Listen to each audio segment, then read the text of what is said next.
And now we move towards a visionary address by a visionary personality. I will be requesting Sheikh Muhammad Taqi Usmani Sahab for his visionary address. Hazrat Sahab is the chairman of Sharia Board IOFI. He is the chairman Sharia Board Mizan Bank. He is a deputy chairman of Darul Uloom Karachi, a personality who has done lot for the Islamic banking in Pakistan. And whenever we discuss about Hazrat Taqi Usmani, we always say that he is an institution within himself. So please present a warm welcome to Hazrat Sheikh Muhammad Taqi Usmani Sahab.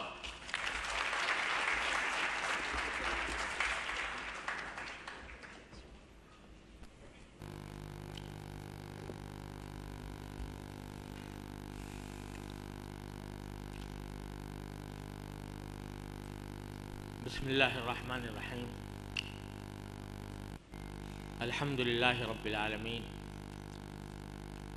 Wassalatu wassalamu ala Sayyidina Mawlana Muhammadin Khatamin Nabiyyin wa Imamil Mursaleen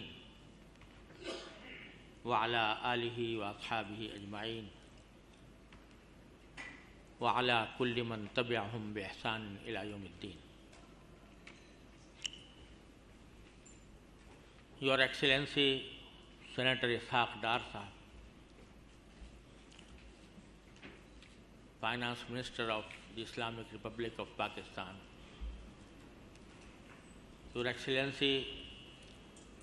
Mr. Ashraf Watra Sahab, the Governor of the State Bank of Pakistan,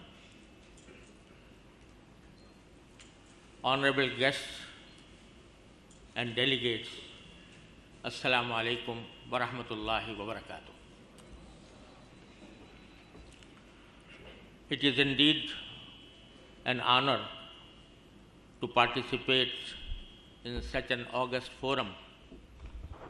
that is being held in Karachi perhaps for the first time. And I welcome all the guests who have taken pains in coming all the way to our country for participating in this forum, which I hope will be a big step towards the promotion of Islamic banking in Pakistan. But I at the same time apologize from our foreign guests that I want this time to speak in Urdu for a number of reasons. Because firstly, I may express myself in my own language more efficiently than in any other foreign language. And secondly, because I want to speak about some aspects that are peculiar to our country, that is Pakistan. So I apologize and take the liberty of speaking in Urdu. May Allah subhanahu wa ta'ala give me tawfiq to speak rightly according to His pleasure. مہمانان گرامی، اللہ تعالیٰ کے فضل و کرم سے آج ہم اپنے اس شہر میں ایک ایسے فورم کا انعقاد کر رہے ہیں جس میں اسلامک فائنانس کے لیے، اس کے فیوچر کے لیے، اس کے مستقبل کے لیے روڈ میپ تعین کرنے کا ارادہ ظاہر کیا گیا ہے. اور اس فورم کے انعقاد کے لیے میں اس کے منتظمین، انسیف اور دوسرے اداروں کو جنہوں نے اس میں تعاون کیا، مبارکباد پیش کرتا ہوں. لیکن چند باتیں میں اس موقع پر اختصار کے ساتھ عرض کرنا چاہتا ہوں. ایک بات یہ کہ اسلامک فائنانس اور اسلامک بینکنگ کے موضوع پر کانفرنسیں، ورکشاپ، سیمینار آئے دن منعقد ہوتے رہتے ہیں۔ میرے پاس شاید کوئی ہفتہ خالی جاتا ہو جس میں کسی نہ کسی کانفرنس، کسی نہ کسی ورکشاپ، کسی نہ کسی سیمینار کی دعوت نہ آتی۔ اور یہ سیمینار اور ورکشاپ اور کانفرنسیں یقیناً اس لحاظ سے مفید ہیں کہ ان کے ذریعے ہم ایک سبق کو دہراتے چلے جاتے ہیں، اور جیسا کہ کسی شاعر نے کہا ہے کہ تازہ خواہی داشتن گر داغ ہائے سینہ را، گاہے گاہے باز خاں این قصہ پاری نہ رہا، کہ کبھی کبھی مل بیٹھ کر ایک بھولی بسری کہانی کو تازہ کرنے کے لیے جمع ہو جایا کرو۔ تو اس لحاظ سے یہ کانفرنسیں، یہ اجتماعات یقیناً فائدہ مند ہیں،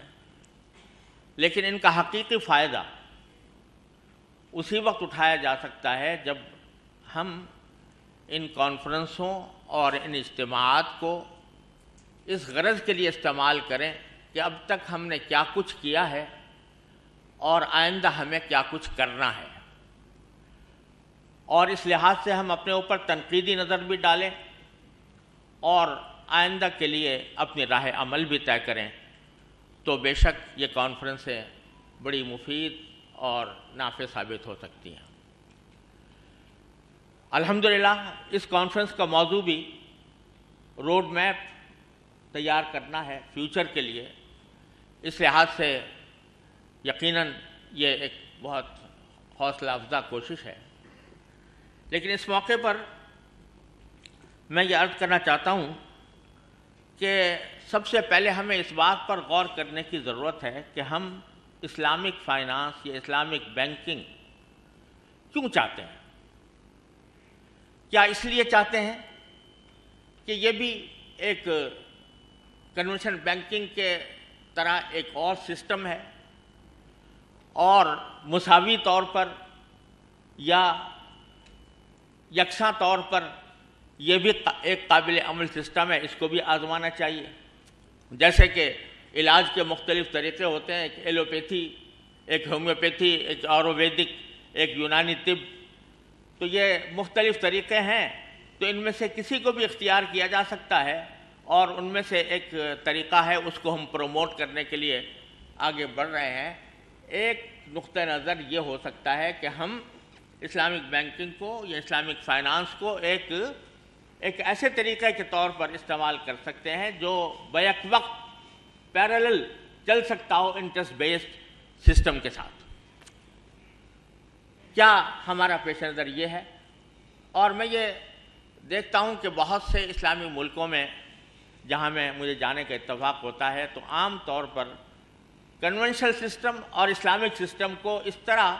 پیرالل انداز میں پیش کیا جاتا ہے کہ یہ چاہے اس کو اختیار کر لو چاہے اس کو اختیار کر لو، یہ بھی ایک طریقہ ہے، جیسے ایلوپیتھی کو اختیار کیا یا ہومیوپیتھی کو اختیار کیا، اسی طرح اسلامی اختیار کیا یا کنونشنل اختیار کیا۔ لیکن کیا ہم اس لیے اسلامک بینکنگ کو یا اسلامک فائنانس کو اسی غرض سے استعمال کرنا چاہتے ہیں، یا ہمارے پیش نظر کچھ اور ہے؟ اگر ہم قرآن و سنت کے پابند ہیں، اگر ہم اپنے ملک کو اسلامی جمہوریہ پاکستان کہتے ہیں، اگر ہمارا دستور یہ کہتا ہے کہ ربا کو ختم کیا جائے گا، تو در حقیقت ہمارا نقطہ نظر اس سے مختلف ہونا چاہیے، اور وہ یہ کہ ہم بحیثیت ایک مسلمان کے قرآن کریم کے اس ارشاد کے پابند ہیں، جس میں اللہ تبارک و تعالیٰ نے بالکل دو ٹوک لفظوں میں یہ فرما دیا کہ اگر تم ربا کو نہیں چھوڑو گے فَأَذَنُوا بِحَرْبٍ مِّنَ اللَّهِ وَرَسُولِهِ، اللہ اور اس کے رسول سے جنگ کا اعلان سن لو۔ یہ الفاظ اللہ تبارک و تعالیٰ نے کسی بھی دوسرے گناہ کے لیے نہیں کہے، زنا کے لیے نہیں کہے، شراب کے لیے نہیں کہے، چوری کے لیے نہیں کہے، ڈاکے کے لیے نہیں کہے، لیکن ربا کے لیے اللہ تبارک و تعالیٰ نے یہ چیلنج دیا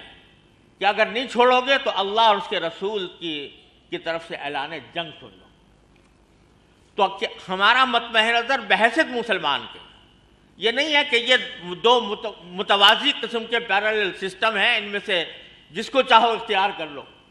بلکہ در حقیقت پیش نظر یہ ہے کہ ہم اللہ اور اس کے رسول سے لڑائی اور جو جنگ ہم نے مول لے رکھی ہے اس جنگ کا خاتمہ کریں۔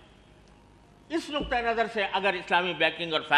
اسلامک فائنانس کو پروموٹ کیا جاتا ہے تو یقیناً یہ ایک عبادت ہے، یہ ایک جہاد ہے، یہ ایک بہت بڑی تحریک ہے جس کو ہر لحاظ سے اسلامی امہ میں سپورٹ ملنی چاہیے۔ اس سلسلے میں دیکھنا یہ ہے کہ ہم کتنے اور کس قدر اس مقصد کے تحت آگے بڑھ رہے ہیں۔ اگر ہم یہ سمجھتے ہیں کہ ربا کے اوپر مبنی معیشت یہ اللہ اور اس کے رسول کے خلاف ایک جنگ ہے، تو اس کا لازمی نتیجہ ہونا یہ چاہیے کہ ہمیں جلد از جلد، جتنا جلد ممکن ہو، ہم اللہ کے خلاف اور اللہ کے رسول کے خلاف اس جنگ سے اپنے آپ کو علیحدہ کریں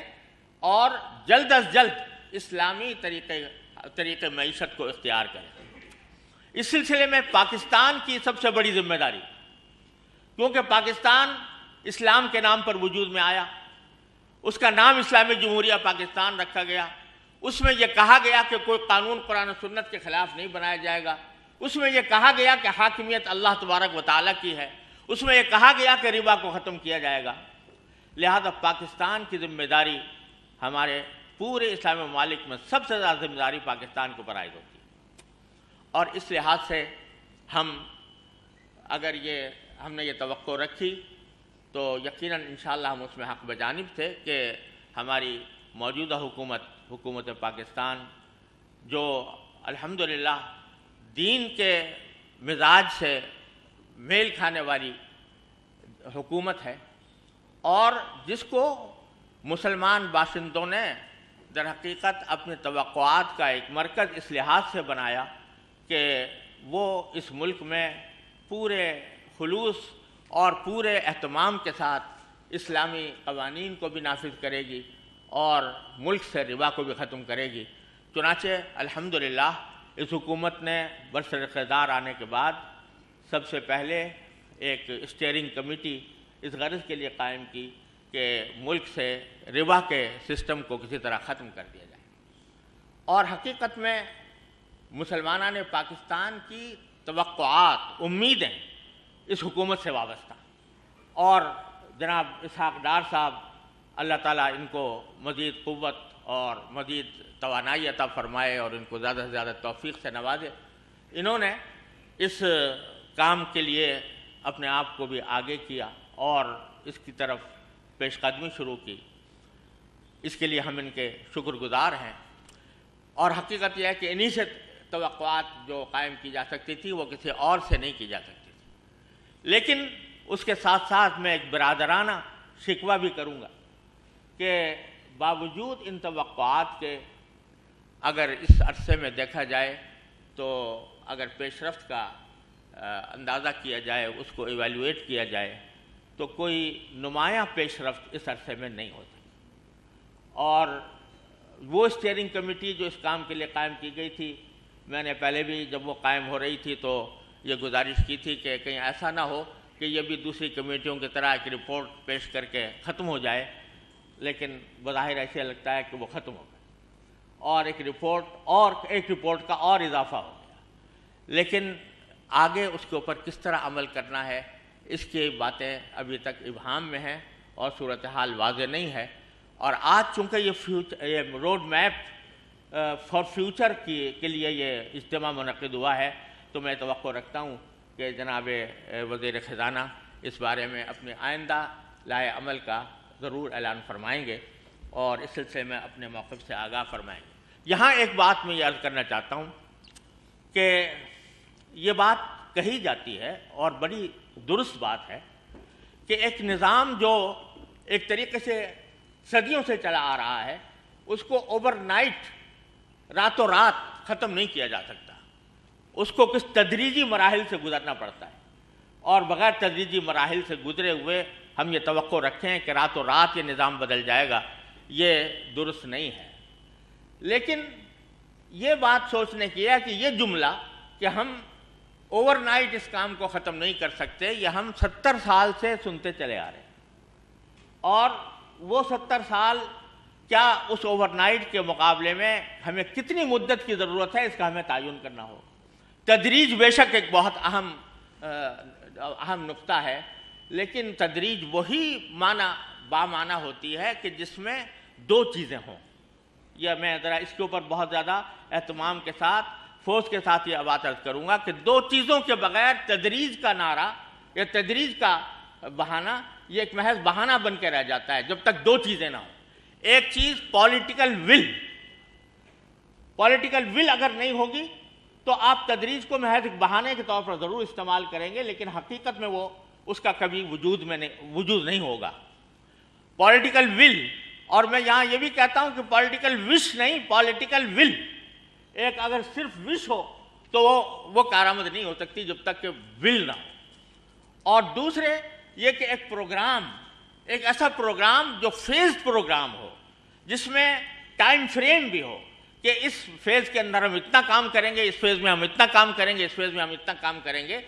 تو یہ دو چیزیں جب تک نہیں ہوں گی, پولیٹیکل ول اور ٹائم فریم, اس وقت تک